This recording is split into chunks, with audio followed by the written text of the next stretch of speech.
Балалар, бүгін сендер менімен бірге зерттеу алаңына келдіңдер. Тәжірибе жасайық па? Иә. Ендеше былай істейік. Мен сендерге қазір су құйып берем.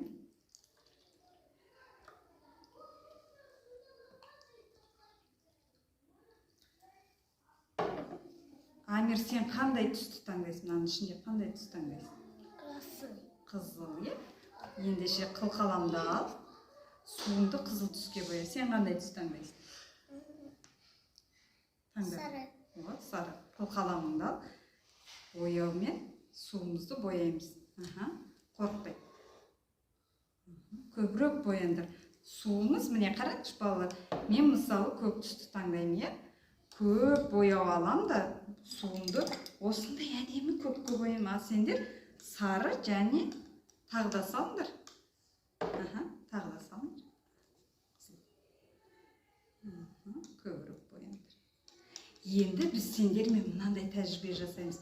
Қылқаламдарын қойыңдар. Қылқаламдарымызды қойайық. Енді қарандар. Мынау не балалар? Қарандар. Мамамыз, аналарымыз тамақ пісіреді. Мынау не? Майы, сұйық май. Міне мен сендерге қазір май құйып беремін.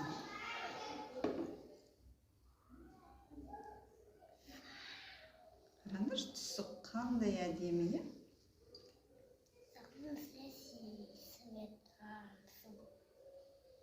Енді қарандар.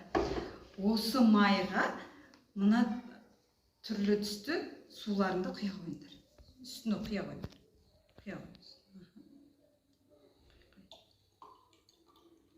Қарандар, қандай сиқыр болды. Әдемі ме балалар? Міне, қарандар, май судан жеңіл екен. Сондықтан, қараңдаршы, әдемі. Астында су тұр, ал бетінде май тұр, көрдіңдер ме? Су мен май араласпайды екен. Қане, қылқаламдарыңды алып, араластырып көрдіңдерші? Араластырып көр. Көрдіңдер ме? Араласам екен? Араласпайды, керемет пе? Сендерге осындай зерттеу ұнады ма? Үйде мысалы сендер аналармен осы зерттеуді істеулеріне болады. Осындай әдемі майлы шам жасауға болады екен. Қараңыз, әдемі қараш, ішінде недер бар? Су, май және шарлар бар екен, Сендер осы зерттеу алаңында жасаған тәжірибе ұнады ма сендерге? Тағы жасағыларың келе ме? Ендеше келесі кездескенше сендермен тағы да әртүрлі осындай тәжірибелер жасаймыз.